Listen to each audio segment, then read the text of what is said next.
Bismillahirrahmanirrahim. Assalamualaikum warahmatullahi ta'ala wabarakatuh. Alhamdulillahirabbil alamin wassalatu wassalamu ala sayyidina Muhammadin asyrafil anbiya'i wal mursalin wa ala alihi wassahbihi ajma'in. Salam sejahtera. Terima kasih kepada Institut Perguruan Kampus Rejang kerana menjemput saya untuk berkongsi pengalaman dan pengetahuan dalam E-Colloquium 2021 dengan tajuk perkongsian penyelidikan dan inovasi menjana kecemerlangan pendidikan. Saya Zaidatun Tasih dari Universiti Teknologi Malaysia akan cuba mengupas isu dan topik ini bersama contoh yang sesuai untuk sama-sama kita berkongsi pada hari ini.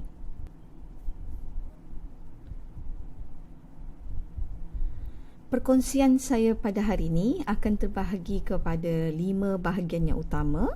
Bahagian pertama adalah penyelidikan pendidikan itu sendiri. Kedua, kita akan melihat kepada inovasi pendidikan. Kemudian kita akan melihat evolusi penyelidikan dan inovasi. Dan seterusnya akan melihat kepada beberapa penemuan signifikan dalam penyelidikan dan inovasi dalam pendidikan dan juga harapan. So, sebelum kita melihat dengan lebih lanjut tentang topik ini, kita perlu memahami dahulu apakah yang dimaksudkan dengan penyelidikan pendidikan. Seperti yang kita tahu adalah penyelidikan pendidikan adalah satu koleksi dan analisis data yang sistematik dalam bidang pendidikan itu sendiri.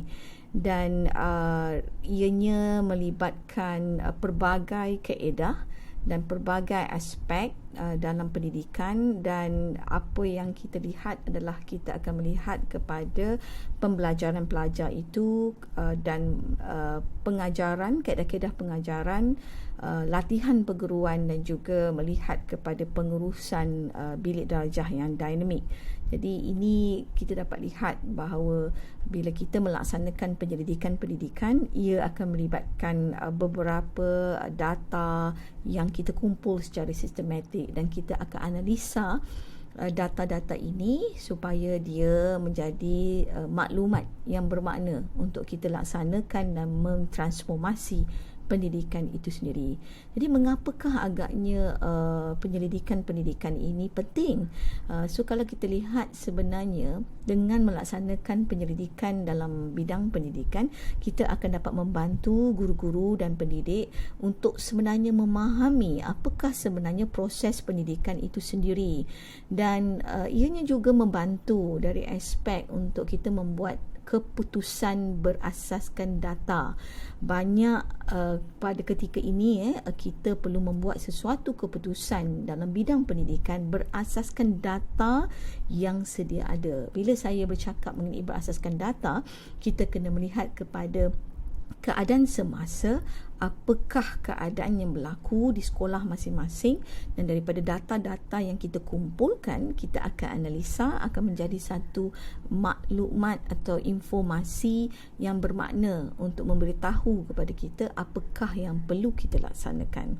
Dan ia juga untuk kita mentransformasi proses pendidikan itu sendiri. Sebab itu penyelidikan amat penting dan menerusi penyelidikan pelbagai teori pembelajaran baru, kaedah, polisi dan praktis dapat kita laksanakan. Kita ambil contoh apa yang berlaku sekarang.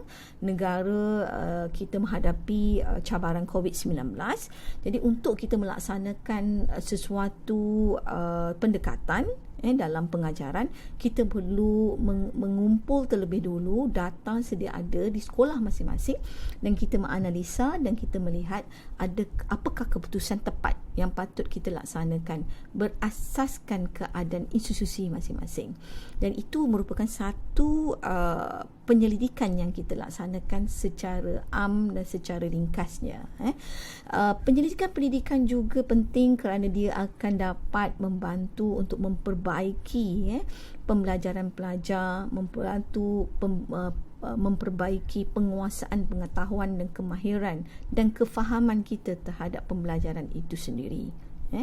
Dan Yang terakhir, dengan melaksanakan penyelidikan dalam bidang pendidikan, kita dapat menghadapi cabaran di masa kini dalam bidang pendidikan, dan ianya diperlukan untuk kita mentransformasi proses pendidikan sedia ada yang kita laksanakan di sekolah. Jadi mari kita lihat pula apa pula tujuan penyelidikan dalam bidang pendidikan. Tujuan dia ada beberapa tujuan untuk kita mengembangkan ilmu sedia ada tanpa melaksanakan penyelidikan yang sistematik. Ilmu yang sedia ada tentang proses pembelajaran, apa yang kita tahu tentang ilmu pendidikan itu sendiri tidak akan berkembang. Jadi pendidikan untuk kita mengembangkan ilmu, kita ingin menemui fakta-fakta baharu, teori-teori baharu, pendekatan baharu, teknik-teknik yang baharu. Ia juga untuk kita gunakan untuk menyelesaikan masalah dan mencari jawapan. Sebagai contoh, sekiranya kita berada di IPG, kita melihat kepada bagaimana, apakah sebenarnya masalah, mengapakah dalam option pengajaran tertentu agak kurang bakal-bakal guru untuk memohon bidang-bidang tersebut. Jadi kita perlu mengumpulkan data, menganalisis data dan mendapatkan informasi yang tepat daripada data yang dikumpulkan. Jadi jika kita melaksanakan proses itu, kita melaksanakan proses penyelidikan. Ianya juga bertujuan untuk kita menambah baik pengajaran dan pembelajaran. Saya rasa, saya yakin rakan-rakan di IPG dan rakan-rakan saya di universiti dan juga di sekolah, kita menghadapi pelbagai keadaan dalam pengajaran. Kadang-kadang kita mengajar, kita merasakan terbaik telah diberikan, tetapi pelajar masih lagi tidak faham. Tidak dapat mengikuti, dan dia menimbulkan kekecewaan di kalangan pendidik. Jadi di sinilah kita perlu mengumpul data yang bersesuaian, melaksanakan pendidikan yang sesuai untuk kita mendapat jawapan kepada bagaimana untuk menambah baik pengajaran dan pembelajaran kita. Tujuan penyelidikan juga untuk kita melihat proses pengajaran dan pembelajaran itu dari aspek sains, kerana apabila kita melaksanakan penyelidikan, ia secara asasnya melibatkan bidang sains, kerana kita ada data, dia adalah sistematik, dan kemudian kita akan analisis data tersebut untuk tujuan membuat keputusan. Bila kita lihat skop penyelidikan dalam pendidikan, bagi yang mungkin ingin melaksanakan penyelidikan dalam bidang pendidikan, ada pelbagai skop sebenarnya yang boleh kita laksanakan. Dan bagi rakan-rakan yang mungkin sedang menyambung pengajian di peringkat sarjana dan PhD, ini antara skop-skop penyelidikan dalam pendidikan yang boleh kita laksanakan. Kita boleh melaksanakan penyelidikan dalam aspek melihat atau memperbaiki teknik pengajaran dan pembelajaran. Mungkin juga untuk menemukan atau menghasilkan teori pembelajaran yang baharu. Mungkin juga kita ingin memperbaiki infrastruktur pendidikan itu sendiri, ataupun mungkin juga infrastruktur secara fizikal institusi pendidikan masing-masing. Bagaimanakah keadaan setting bilik kuliah yang sesuai pada masa kini, terutama apabila sekolah dan institusi mula akan dibuka pada bulan Oktober ini. Apakah setting ataupun keadaan bilik kuliah yang sesuai pada keadaan yang kita panggil sebagai pembelajaran hybrid, dalam keadaan di mana ada sebahagian pelajar tidak dapat kembali ke IPG ataupun tidak boleh kembali ke sekolah. Kita juga mungkin mengadakan penyelidikan berasaskan pengurusan akademik, melihat kepada pengurusan pelajar dan guru, melihat kepada pengurusan sumber dengan keadaan kita tahu bahan-bahan secara elektronik. Apakah kaedah terbaik sebenarnya pengurusan sumber yang perlu kita laksanakan pada masa kini? Pentaksiran itu, penilaian pentaksiran kepada kefahaman pelajar amat mencabar pada masa kini apabila kita melaksanakan pembelajaran dalam talian. Bagaimana kita ingin mentafsirkan penguasaan pelajar menerusi dalam talian dan sebagainya. Kita juga mungkin ingin melaksanakan penyelidikan dalam skop menghasilkan polisi dan peraturan, menghasilkan kurikulum untuk tujuan selari dengan kehendak semasa. Ini adalah beberapa skop penyelidikan yang boleh kita laksanakan dalam bidang pendidikan. Okey, kita telah selesai apakah skop penyelidikan dalam pendidikan dan kita bergerak pula kepada topik kita yang kedua adalah mengenai inovasi dalam pendidikan. Inovasi sekiranya kita lihat inovasi dalam pendidikan ini lebih kepada pendekatan baharu. Apabila kita melaksanakan sesuatu pendekatan baharu, ianya dikenali sebagai kita melaksanakan inovasi. Ianya juga melihatkan sepatutnya memfokuskan kepada pelaksanaan yang mudah. Inovasi seharusnya memudahkan sesuatu proses, bukan menyukarkan sesuatu proses. Dan inovasi juga adalah konsep, kalau kita tengok konsep yang kita perlu buktikan, yang perlu dibuktikan, yang mungkin lebih realistik, di mana kita ada keadaan proses biasa yang kita buat di dalam proses, mungkin dalam proses pentaksiran, tetapi kita nak melaksanakan inovasi, maka kita mungkin ingin membuktikan pendekatan baharu yang kita laksanakan itu sebenarnya lebih baik, lebih disukai dan lebih memudahkan. Itu adalah aspek-aspek dalam inovasi. Yang terakhir adalah inovasi ini sepatutnya menyeronokkan. Dia sepatutnya menyeronokkan kerana kita membuat sesuatu yang baharu, yang memudahkan proses sedia ada, yang mana diterima dan juga dapat dibuktikan ianya berkesan dan ianya menyeronokkan kerana hasilnya adalah hasil sesuatu yang baharu. Dan inovasi dalam pendidikan ini seharusnya bertujuan untuk meningkatkan produktiviti dan keberkesanan ataupun efisiensi learning itu sendiri ataupun pembelajaran itu sendiri untuk kita memperbaiki kualiti pembelajaran. Sepatutnya inovasi perlu memfokuskan produktiviti, keberkesanan kepada pembelajaran itu, keberkesanannya dan juga untuk memperbaiki kualiti pembelajaran. Dan bila kita melihat kepada inovasi itu sesuatu yang baharu, maka kreativiti amat diperlukan kerana inovasi memerlukan sesuatu kreativiti. And seperti mana yang dinyatakan oleh Theodore Levitt, innovation is doing new thing. And ini yang kita perlu pertekankan dalam bidang pendidikan. Kita tidak melaksanakan sesuatu yang biasa saja, kita perlu melaksanakan sesuatu yang baharu. Dan kejayaan sesuatu perkara baharu yang kita laksanakan itu membawa kepada inovasi yang berkesan. Inovasi sebenarnya melibatkan beberapa pemegang taruh atau stakeholder. Jadi bila kita membuat inovasi, kita perlu ingat bahawa dia melibatkan pelajar, dia melibatkan ibu bapa, kerana mereka akan terkesan dengan inovasi yang kita laksanakan. Dia melibatkan guru itu sendiri, dia melibatkan pentadbir di sekolah, di IPG, penyelidik yang lain dan juga pembentuk polisi. Dan ianya memerlukan pelibatan aktif dan sokongan daripada pemegang-pemegang taruh ini. So kalau kita lihat dari segi pelibatan pelajar dalam kita menghasilkan inovasi, kita mungkin bila kita menghasilkan inovasi yang mengambil kira pemegang taruhnya adalah pelajar, kita mungkin ingin melihat kepada proses konektif yang berlaku di dalam pemikiran pelajar. So kita tahu, kita cuba nak mengenal pasti bagaimana cara untuk kita meningkatkan kebolehan, kemahiran dan juga kompetensi para pelajar. Jadi dengan itu mungkin juga kita akan menghasilkan pelbagai inovasi pendekatan pengajaran dan pembelajaran yang baharu. Kita mungkin juga menghasilkan teknik dan bahan pengajaran dan pembelajaran yang baharu.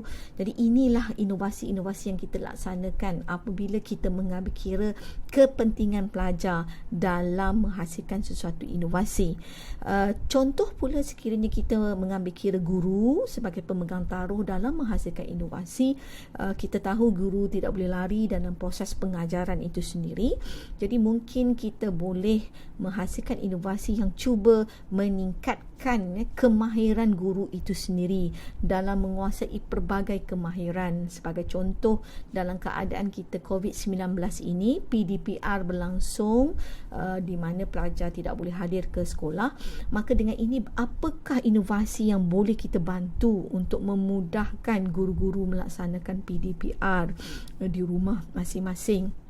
Apakah latihan-latihan yang kita boleh hasilkan, inovasi yang boleh kita hasilkan untuk membantu guru-guru secara pembangunan profesional, meningkatkan mungkin juga menghilangkan juga tekanan dan stres di kalangan guru-guru. Itu antara inovasi-inovasi yang kita boleh laksanakan apabila kita mengambil kira guru sebagai pemegang taruh, sebagai fokus utama dalam inovasi yang kita laksanakan.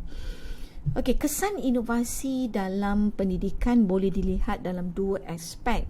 Sama ada kita melihat kesannya secara kualitatif ataupun kita melihat kesannya secara kuantitatif. Sebagai contoh, sekiranya kita melihat kesan inovasi secara kualitatif, mungkin kita melihat adakah pembentukan kemahiran pengajaran yang baharu dalam kalangan para pengajar setelah kita menghasilkan inovasi yang berkaitan. Ada tak berlaku penemuan-penemuan kompetensi atau skill ataupun nilai yang baharu di kalangan para pengajar sekiranya kita mengambil inovasi yang memfokuskan kepada membantu para guru.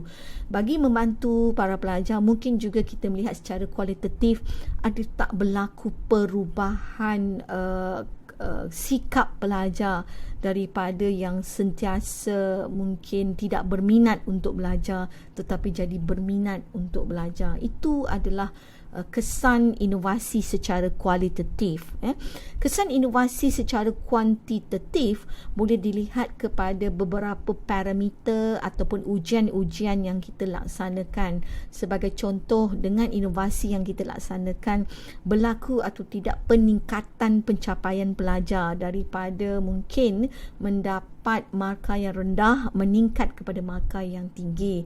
Berlaku atau tidak bilangan pelajar yang mana meningkat hadir ke sekolah secara fizikal ataupun ketika PDPR ini kita melaksanakan satu inovasi yang mungkin meningkatkan kehadiran pelajar menerusi PDPR secara dalam talian. Itu sekiranya itu yang kita ukur, maka kita melihat kesan inovasi secara kuantitatif. Jika juga kita mungkin melihat kepada peratusan keciciran pelajar di mana dengan menghasilkan inovasi tertentu berlaku penurunan keciciran pelajar, peratusan keciciran pelajar disebabkan inovasi yang kita laksanakan. Dan untuk melihat impak ataupun pelaksanaan inovasi itu, kita boleh melaksanakan inovasi dalam 3 keadaan. Saya yakin ada ramai tenaga pengajar di luar sana, sama ada guru ataupun para pensyarah IPG ataupun pensyarah universiti, melaksanakan inovasi yang mungkin secara sendirian, melaksanakan di dalam kelas masing-masing, kerana itu pendekatan yang dihasilkan itu untuk kelas masing-masing. Tetapi ianya juga boleh kita laksanakan dalam dalam skop yang lebih luas, yang mungkin sekiranya ia berkesan boleh dikongsikan kepada rakan-rakan yang mengajar, kumpulan pelajar yang mungkin sama dari segi umurnya atau mengajar pelajar yang mengambil kursus yang sama. Mungkin inovasi tersebut boleh dikongsi dengan rakan-rakan yang lain. Sekiranya ianya berkesan, maka pihak institusi seperti sekolah, IPG, universiti boleh mengangkat inovasi itu untuk digunakan secara peringkat institusi di peringkat yang lebih luas, dan mungkin sekiranya lebih berkesan, Kementerian Pendidikan atau Kementerian Pengajian Tinggi boleh mengambil inovasi itu untuk digunakan secara lebih meluas di kalangan para pendidik yang lain. Jadi itu yang kita dapat lihat impak inovasi itu. Jadi saya menasihatkan sekiranya melaksanakan inovasi secara kecil-kecilan, jangan mudah putus asa.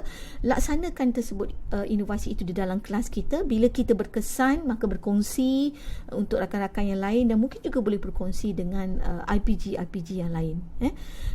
Terdapat pelbagai contoh inovasi yang boleh kita buat pelbagai inovasi dalam bidang pendidikan yang kita boleh buat, seperti dari aspek political, kita mungkin menghasilkan satu inovasi polisi yang menekankan kepada tiada berlaku keciciran pelajar. Itu pun juga merupakan satu inovasi. Bagaimana nak membuat inovasi tersebut. Mungkin juga kita melihat kepada inovasi yang menyentuh dari aspek sosial, dari segi menghasilkan beberapa akta yang memberikan keseimbangan dan juga keadilan sosial kepada semua pelajar.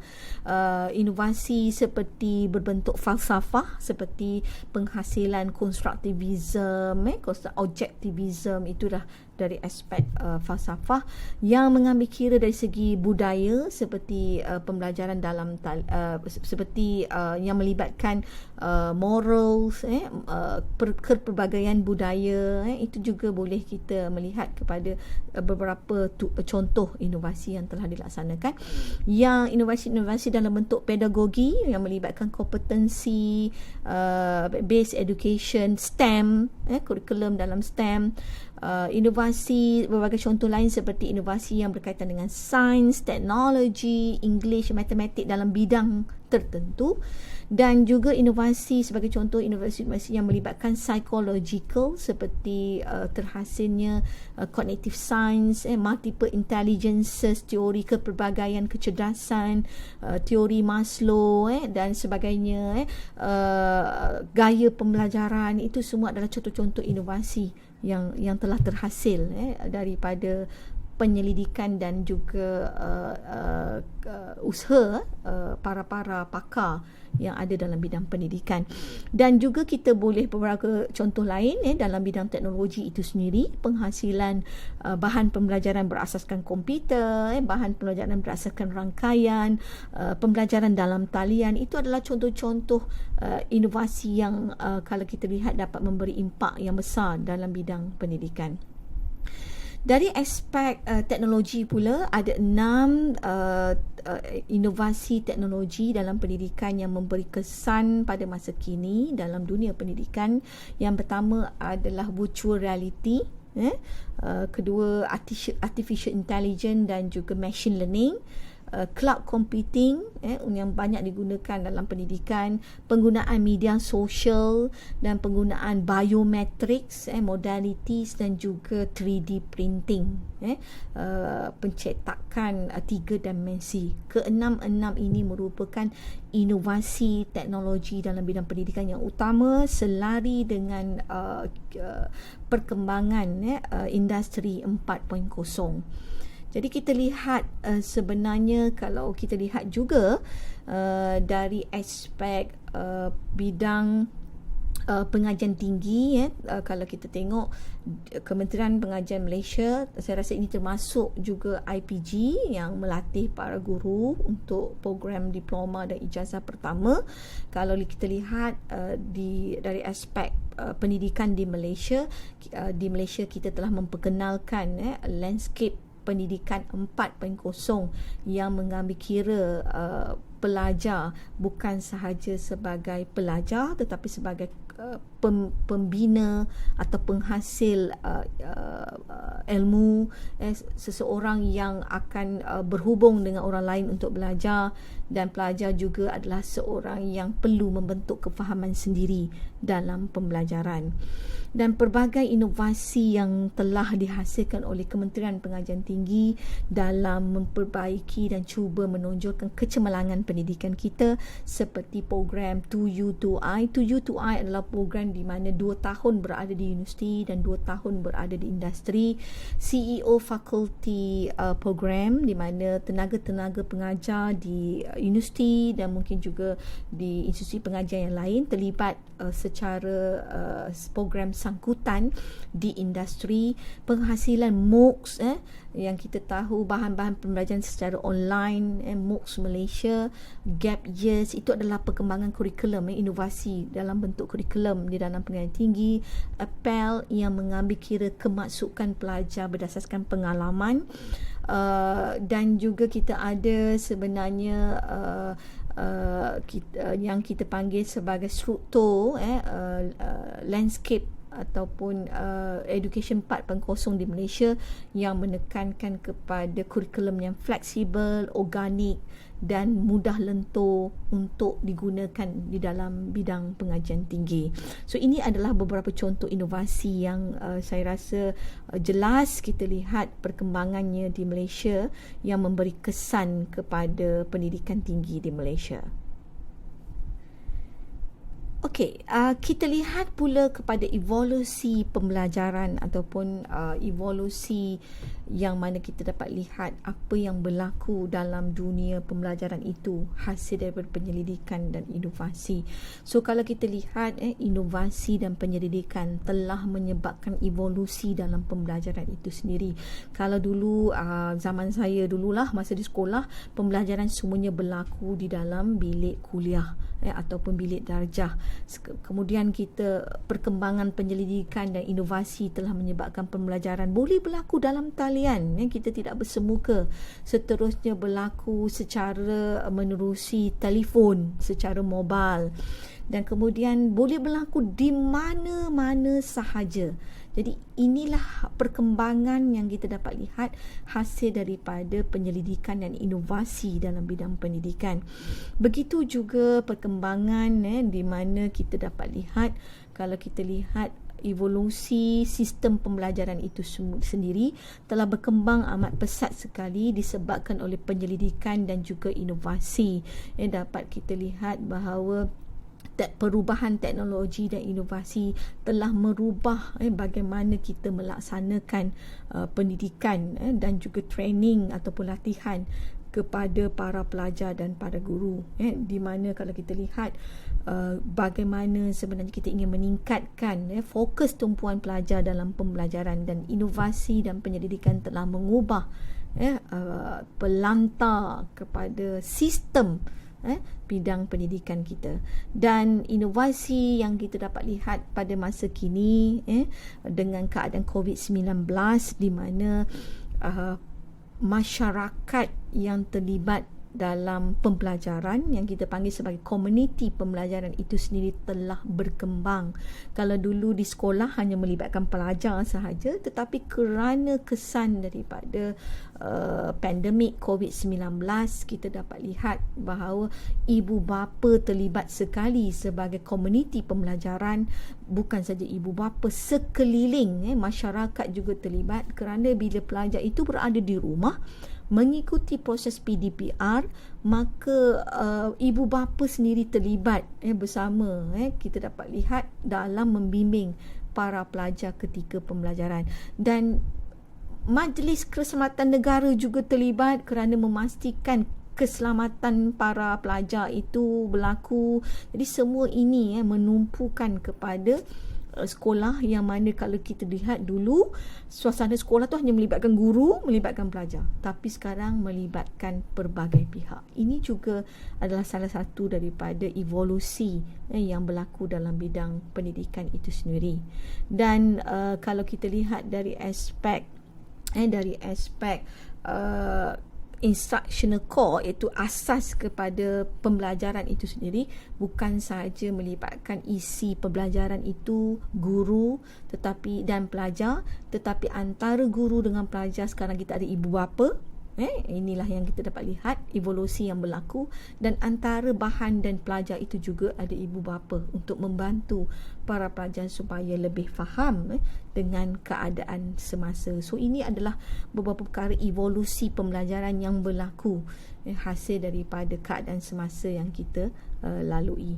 Dan satu keadaan yang saya ingin berkongsi, pada tahun 2025 kita menjangkakan bahawa pada masa hadapan pendidikan tinggi itu, bila kita lihat dalam konteks fakulti ini adalah tenaga pengajar dan pelajar, kita dapat lihat perbezaannya di mana keempat-empat faktor perlu kita lihat, di mana kita para pendidik di IPG dan juga di universiti masing-masing, kita perlu melihat kepada penemuan kepada model-model pembelajaran yang baru, kerana kita tahu keadaan pelajar kita yang mempunyai permintaan dan pemikiran yang berbeza. Sekarang kita berada dalam keadaan generasi Z, dan dalam masa yang sama generasi Alpha berada di sekolah. Mereka mempunyai pemikiran yang berbeza, dan ini akan mencabar kita di dalam dunia pendidikan untuk sentiasa menghasilkan inovasi dan penyelidikan dalam menghasilkan teknik-teknik pembelajaran yang baru.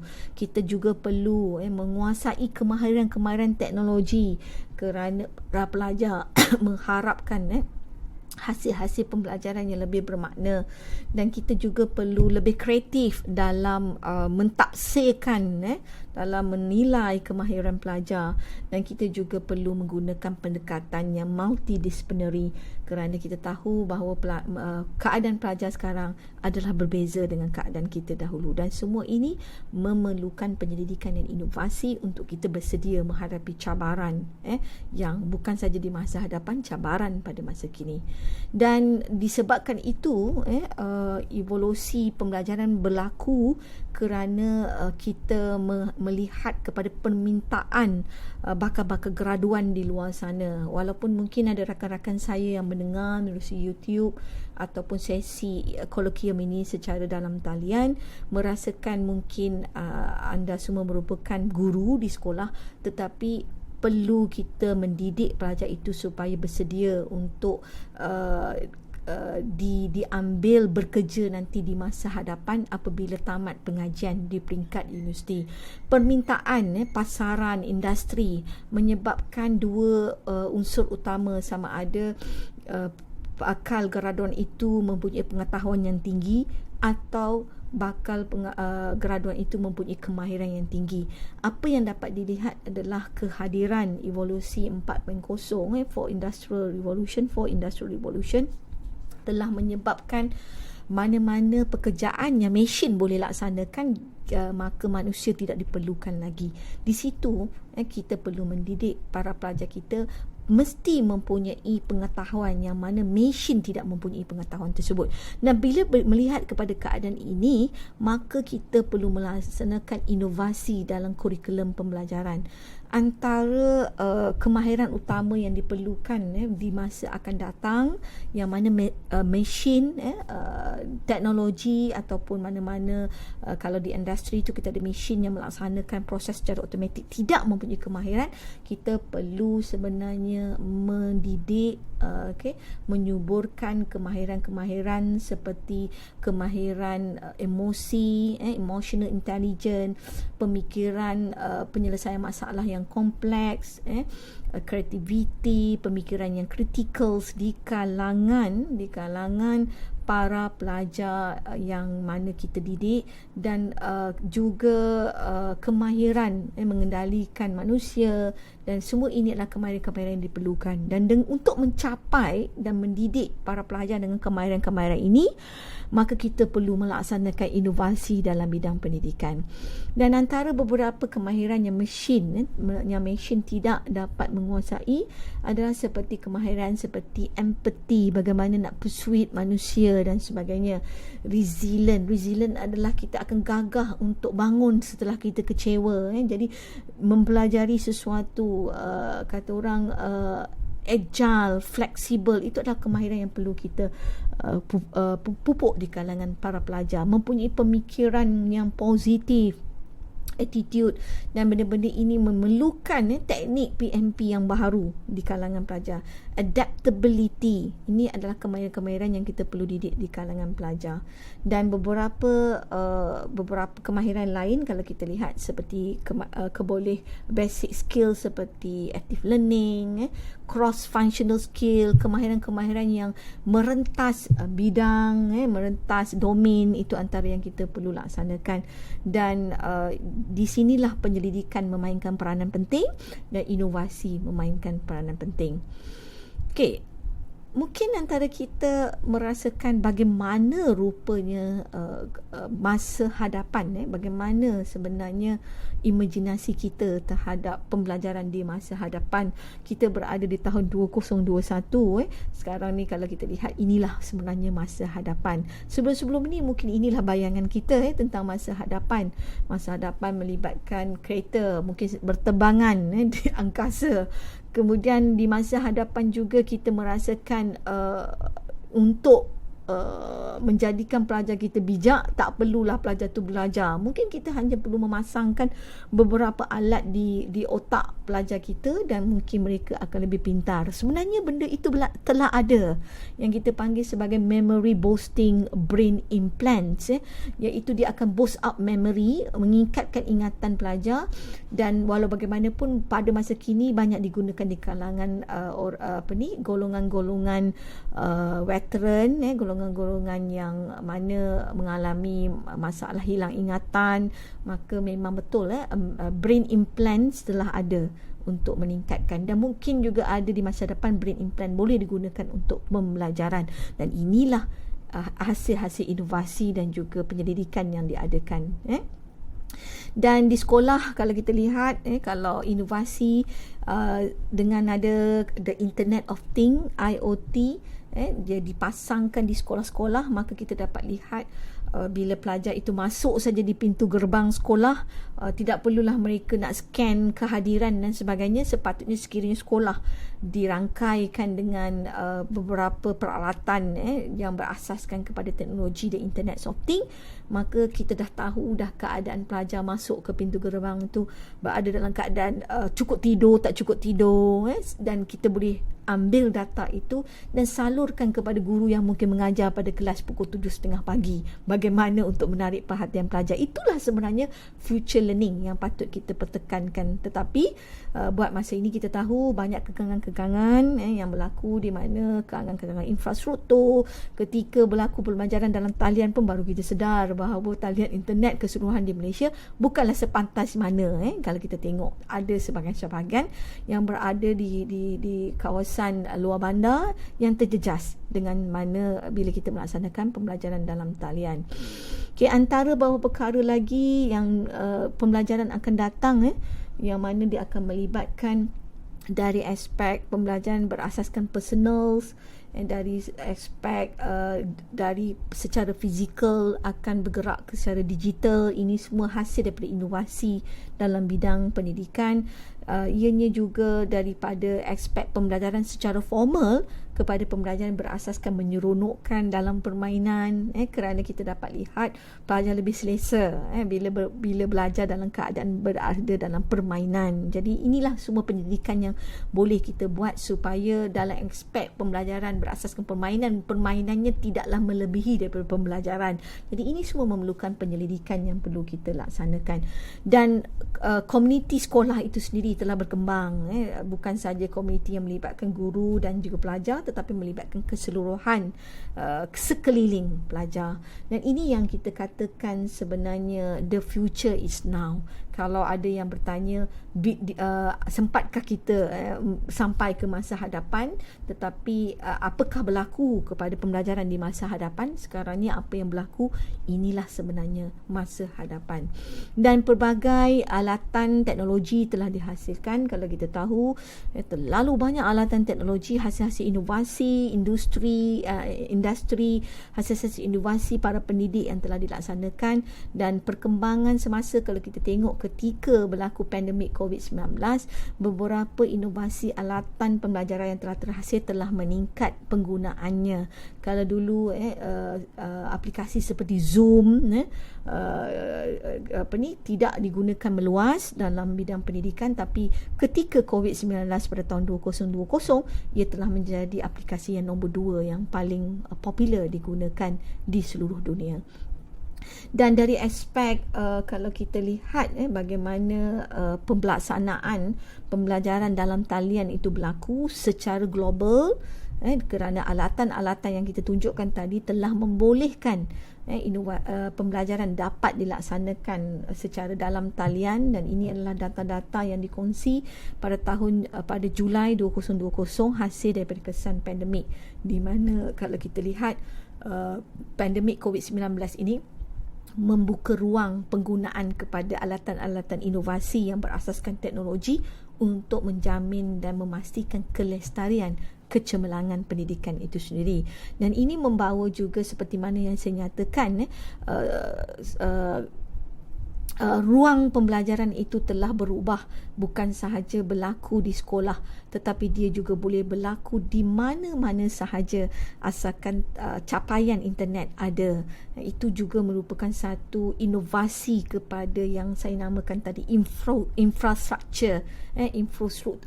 infrastruktur keadaan pembelajaran itu sendiri. Dan komuniti pembelajaran juga berlaku perkembangan yang mana kita boleh membuat penyelidikan sebenarnya peranan-peranan komuniti ini, apakah peranan jiran ke atas pelajar yang dalam konteks PDPR dan pembelajaran dalam talian, adik-beradik dan ibu bapa, masyarakat sekeliling itu juga mempengaruhi.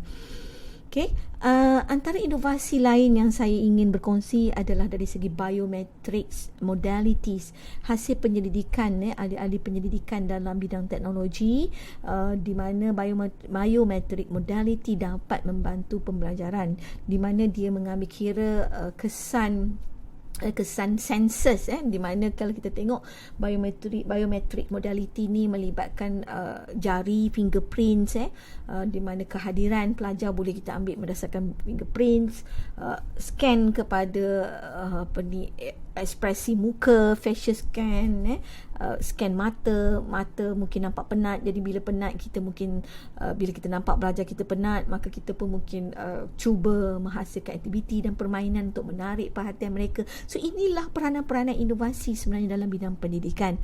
Sebagai contoh, ini mungkin penggunaan face recognition untuk kita mengenal pasti keadaan dan emosi para pelajar kita. Jika sekiranya dalam kelas kita ada alat begini, inovasi yang hasil daripada inovasi yang telah dihasilkan sebelum ini, maka mudah kita nak tahu ekspresasi pelajar-pelajar kita. Dan perkara ini bukan sesuatu yang kita kata mustahil, kerana di beberapa sekolah di Thailand telah ada alat-alat ini untuk membantu kita mengenal pasti para pelajar. Cuma ia memerlukan peruntukan dan keadaan teknologi, tetapi boleh digunakan untuk meningkatkan pembelajaran. Okey. Penyelidikan dan inovasi juga telah menjadikan perkembangan kepada teori-teori baru. Salah satu teori yang saya nak sentuh di sini adalah TPAC, iaitu Technological Pedagogical Content Knowledge. Kalau kita lihat di dalam kita melaksanakan teknologi dalam pengajaran, kita perlu melihat kepada bukan saja satu bentuk pengetahuan, tetapi para guru perlu menguasai pengetahuan dalam bidang teknologi, pengetahuan dalam bidang isi kandungan itu sendiri, dan pengetahuan dalam bidang pedagogi. So gabungan ketiga-tiga ini perlu dikuasai oleh para guru sebelum dapat melaksanakan dengan jayanya penggunaan teknologi dalam pengajaran. Dan kalau kita lihat dengan mana terhasilnya teori ini, iaitu yang kita panggil TPACS, kita dapat lihat bahawa gabungan ketiga-tiga pengetahuan ini menghasilkan satu pengetahuan yang kita panggil TPAC knowledge, yang perlu dikuasai oleh guru agar penggunaan teknologi dalam pengajaran itu bukan semata-mata kerana penggunaan teknologi. So sebagai contoh, kalau kita bercakap tentang pengetahuan yang berasaskan teknologi, dia mungkin melibatkan beberapa teknologi integration matrix, seperti level penggunaan teknologi, kemahiran teknologi kita itu, adakah kita seorang yang pengguna baru, ataupun kita memang dah mencapai satu tahap yang telah dapat mentransformasi teknologi itu sendiri. Dan bercakap tentang pedagogi, pengetahuan pedagogi, dia melibatkan pengetahuan dalam pedagogi inovatif, pembelajaran abad ke-21, PAK 21, yang mana kita memerlukan, para guru perlu menguasai pengetahuan dalam pedagogi selari dengan PAK 21. Manakala dari aspek konten, dari segi isi kandungan, ia adalah melibatkan penguasaan isi kandungan itu dari aspek yang paling dekat kita melihat kepada Bloom taksonomi. Okey, dan ini satu lagi rajah yang menunjukkan bahawa jika kita hanya menguasai dua jenis pengetahuan sahaja, mungkin kita tidak lengkaplah sebagai seorang pendidik pada masa kini. Jadi penemuan kepada teori TPAC ini adalah salah satu contoh untuk memastikan pendidikan terus cemerlang, di mana kita hasil daripada penyelidikan yang dihasilkan oleh penyelidik-penyelidik sebelum ini, maka teori ini dapat membantu kita menggunakan teknologi secara optimum. Okay, kita akan lihat satu persatu setiap pengetahuan tersebut dari segi aspek berasaskan TPAC. Okey, dari aspek pengetahuan isi kandungan, seperti mana saya nyatakan, yang jelas kita akan melihat kepada level ataupun aras Bloom itu sendiri. Bloom ada 6 level. Jadi hasil daripada penyelidikan, kita dapat lihat bagaimana aras pengetahuan domain kognitif domain Bloom itu telah diperbaharui, di mana rata-rata saya rasa kebanyakan pensyarah universiti dan guru telah tahu bahawa dulu kalau kita lihat level yang paling tinggi di dalam Bloom adalah penilaian, tapi sekarang adalah level creating ataupun sintesis. Itu adalah hasil daripada penyelidikan, dan kemudian kita boleh melihat juga Bloom taksonomi Bloom ini juga telah melalui proses transformasi yang dipanggil sebagai Bloom Digital Taxonomy. Jadi di kala ketika ini teknologi merupakan teras dan telah mempengaruhi proses pembelajaran, Bloom Digital Taxonomy telah terhasil, dan saya ingin berkongsi sebenarnya bagaimana kita nak membuat pensetaraan ataupun mapping antara Bloom Digital Taxonomy dengan beberapa alatan teknologi yang ada. Dan ini juga satu perkongsian contoh-contoh aplikasi yang boleh kita buat untuk kita cuba mewakilkan setiap level Bloom yang berbeza tersebut. Dan sekiranya kita lihat kepada TPAC tu tadi, teknologi pedagogical content knowledge tersebut, ini saya berikan beberapa sampel sebagai contoh. Sekiranya guru hanya menguasai teknologi knowledge, mungkin kita hanya tahu dari aspek menyelesaikan problem-problem secara teknikal. Jadi yang kita nak adalah yang terakhir begini.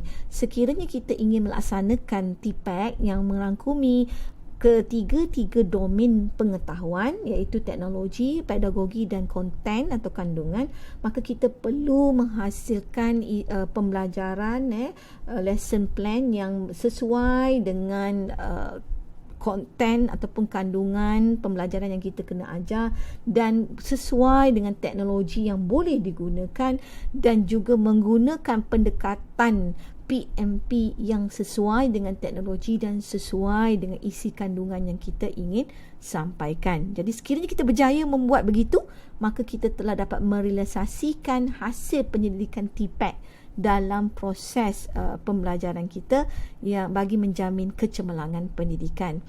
Dan ini sebagai contoh, saya tunjukkan bagaimana perbezaan antara ketiga-tiga pengetahuan di dalam TPAC tersebut. Sebagai contoh, apabila kita bercakap pasal content knowledge, dia melibatkan Bloom. Dan apabila kita bercakap tentang teknologi, kita akan melihat kepada Bloom Digital Taxonomy yang boleh kita rujuk. Dan apabila kita melihat kepada pedagogi, maka kita boleh melihat kepada pendekatan seperti hetagogi, pedagogi, cybergogi dan collaborative learning. Dan antara teknologi pengetahuan-pengetahuan teknologi yang perlu kita kuasai seperti berikut klasifikasi alatan-alatan teknologi yang terlalu banyak yang perlu kita kuasai secara bersama, di mana ianya perlu seiring dengan pengetahuan dari segi isi kandungan dan juga pengetahuan dari segi pedagogi. Jadi ini antara beberapa perkara yang bagaimana kita ingin melihat pelaksanaan TPAC, iaitu satu hasil penyelidikan yang amat baik sekali dalam bidang pendidikan. Dan antara yang lain, ini saya berikan sebagai beberapa contoh untuk merealisasikan hasil penyelidikan belum itu sendiri dalam pengajaran masing-masing. Dan saya kongsikan juga, saya sedang melaksanakan satu penyelidikan sebenarnya yang mengambil kira tentang menghasilkan yang saya panggil sebagai innovative pedagogical framework, yang mana saya ingin menghasilkan satu yang dipanggil sebagai immersive blended learning pedagogical framework, yang mengambil kira sebenarnya inovatif pedagogi seperti pedagogi cybergogi, dan digabungkan dengan alatan teknologi yang ada dan juga konsep-konsep pembelajaran imersif untuk digunakan dan untuk membantu para guru yang ingin menggunakan alatan teknologi dan dalam masa yang sama ingin mengintegrasikannya dengan pedagogi yang inovatif. Jadi saya sedang menjalankan pendidikan ini, dan mungkin nanti di masa akan datang kalau saya mempunyai kelapangan dan saya boleh berkongsi nanti hasilnya. Salah satu lagi inovasi yang saya rasa semua dekat di hati oleh warga Kementerian Pendidikan adalah terhasilnya D5. D5 terhasil kalau kita tengok digunakan dengan meluas hasil kolaborasi pihak industri dengan Kementerian Pendidikan Malaysia. Kalau kita tengok penggunaan D5 yang merupakan satu platform yang saya rasa amat baik, hasil dari gabungan kolaborasi pelbagai pihak untuk membantu proses pendidikan di Malaysia, ia merupakan satu inovasi yang terbaik. Cuma apa yang perlu kita buat sekarang ni adalah melaksanakan penyelidikan sedikit untuk mendapatkan data untuk kita menunjukkan keberkesanan inovasi yang telah dihasilkan secara bersama. Ini antara beberapa, kalau kita tengok kandungan yang ada di dalam D5, ada pembelajaran digital, PDPR, buku teks digital dikumpulkan setempat, aktiviti yang mana dikongsi oleh pihak JPN dan PPD yang saya rasa amat bermakna sekali. Ini beberapa contoh yang saya rasa patut kita di Malaysia patut berasa bangga dengan inovasi yang telah dibuat. Dan penghasilan D5 ini kita dapat lihat penggunaan inovasi di peringkat yang lebih luas, di peringkat institusi dan di peringkat kementerian, di mana akses kepada sistem D5 diberikan kepada para guru di seluruh Malaysia. Jadi satu inovasi yang saya rasa amat terbaik, terutama dalam membantu keadaan PDPR pada ketika pandemik COVID-19. Dan antara lain kalau kita tengok untuk inovasi-inovasi ini membawa kepada kecemerlangan, kerana kita tahu hasil daripada inovasi penyelidikan yang mantap dalam bidang pendidikan yang kita laksanakan di Malaysia, kita dapat lihat antara kecemerlangan utama yang kita dapat lihat. Pertama, baru-baru ni kalau saya rasa warga pendidik ambil maklum bahawa kita program lulusan pelajar-pelajar kita yang telah selesai program matrikulasi di Malaysia boleh diterima kemasukannya terus ke Osaka University, diiktiraf terus kemasukan ke Osaka University, boleh masuk dengan menggunakan sijil matrikulasi. Jadi ini kalau kita lihat daripada inovasi yang telah dibuat oleh kementerian menghasilkan program matrikulasi dengan kurikulum yang saya rasa mantap, selari dengan perkembangan global, telah mendapat pengiktirafan global di peringkat antarabangsa yang memberikan dan menunjukkan kecemerlangan pendidikan di Malaysia. Begitu juga di pengajian tinggi, inovasi dan juga penyelidikan yang telah dilaksanakan sedikit sebanyak telah meningkatkan ranking universiti. Kalau kita tengok, kita amat bangga dengan Universiti Malaya sebagai the top 10 best university in Asia, yang mana pada tahun 2021 adalah nombor 9 di Asia. Begitu juga dengan universiti lain, hasil daripada penyelidikan yang digunakan di dalam pendidikan itu sendiri dan juga inovasi telah meningkatkan ranking universiti, yang mana kita rasa amat kita sebagai rakyat Malaysia saya rasa amat bangga. Dan secara tidak langsung kecemerlangan pendidikan kita ini telah menarik pelajar-pelajar antarabangsa untuk menyambung pengajian di Malaysia, yang mana kita tahu ijazah yang dianugerahkan oleh Universiti di Malaysia diiktiraf sebenarnya di peringkat antarabangsa, dan mereka boleh menggunakan ijazah itu untuk bekerja di mana-mana sahaja. Jadi itulah kecemerlangan yang dapat diberikan oleh penyelidikan dan inovasi kepada bidang pendidikan itu sendiri. Okey, harapan, cabaran, kalau kita lihat apakah cabaran dan harapan kita untuk penyelidikan inovasi ni, beberapa pesanan yang saya ingin sampaikan bahawa inovasi ini sebenarnya kali pertama kita memperkenalkan sesuatu inovasi, sebenarnya kita perlu memastikan persoalan yang kita patut tanya, adakah inovasi yang kita hasilkan dapat menarik perhatian dan fokus tumpuan para pelajar. Dan kita perlu juga membuat satu inovasi yang seimbang antara teori pembelajaran dan juga teknologi itu sendiri. Dan panduan yang saya boleh kongsi adalah gunakanlah model TPACK itu tadi, Technological Pedagogical Content Knowledge, apabila kita nak mengambil kira keseimbangan antara teori pembelajaran dan teknologi. Cabaran yang lain atau harapan yang lain adalah kelestarian inovasi yang kita buat. Seperti mana saya nyatakan tadi, inovasi bermula dengan kecil-kecilan, bagaimana kita nak memastikan inovasi ini berterusan dan kalau boleh diangkat menjadi satu aplikasi yang semua guru-guru ataupun pensyarah IPG boleh gunakan di institusi masing-masing. Antara lain adalah dari aspek krisis antara mindset dan juga learning preferences. Ini juga merupakan satu faktor yang kita perlu lihat dalam kita menghasilkan inovasi, dan juga pentaksiran itu sendiri, bila kita melaksanakan inovasi dan penyelidikan. Jadi pentaksiran adalah satu perkara utama. Kita menukar proses pembelajaran kita, jadi dia menimbulkan sedikit kerisauan di kalangan para pendidik, berlaku atau tidak peningkatan pembelajaran. Jadi assessment merupakan satu cabaran, dan kita harap dengan melaksanakan inovasi, pentaksiran penguasaan pengetahuan pelajar itu dapat meningkat.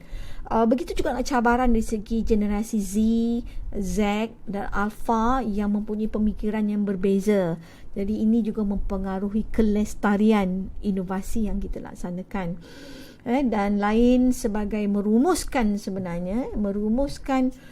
proses penyelidikan, inovasi dan dalam kecemerlangan pendidikan ini, sebagai pendidik, kalau boleh kita fokuskanlah kepada inovasi untuk masa hadapan yang mengambil kira pendekatan pedagogi inovatif seperti hetagogi, pedagogi dan cybergogi yang amat menarik sekali. Dan jangan mudah kecewa, fokus kepada sebarang inovasi. Jangan menjadikan persekitaran kita menghalang kita menghasilkan inovasi. Teruskan menghasilkan mana-mana inovasi, sebab saya yakin setiap inovasi yang kita hasilkan akan boleh membantu menjamin kecemerlangan pendidikan. Sentiasa kreatif, sentiasa mempunyai daya tahan yang tinggi, kerana dalam menghasilkan inovasi mungkin dikritik oleh rakan-rakan, dalam menghasilkan penyelidikan mungkin dikritik oleh rakan-rakan. Jadi kita kena bangga, kena sentiasa gembira dengan apa yang kita hasilkan dan sentiasa bersemangat untuk meneruskan usaha melaksanakan penyelidikan dan inovasi sebaik mungkin untuk kecemerlangan pendidikan. Jadi itu yang saya nak kongsikan sepanjang hari ini, dan saya harap perkongsian saya ini membantu para pendidik dapat melihat kepada kepentingan penyelidikan dan inovasi itu dalam membantu kecemerlangan pendidikan. Teruskan berkarya bila kita berinovasi, teruskan mempunyai pemikiran yang sentiasa ingin tahu mengapa itu berlaku supaya penyelidikan dapat diteruskan. Jadi dengan itu saya akhiri perkongsian saya dengan wabillahi taufiq wa hidayah. Wassalamualaikum warahmatullahi taala wabarakatuh. Assalamualaikum. Jumpa lagi di masa akan datang. Terima kasih semua.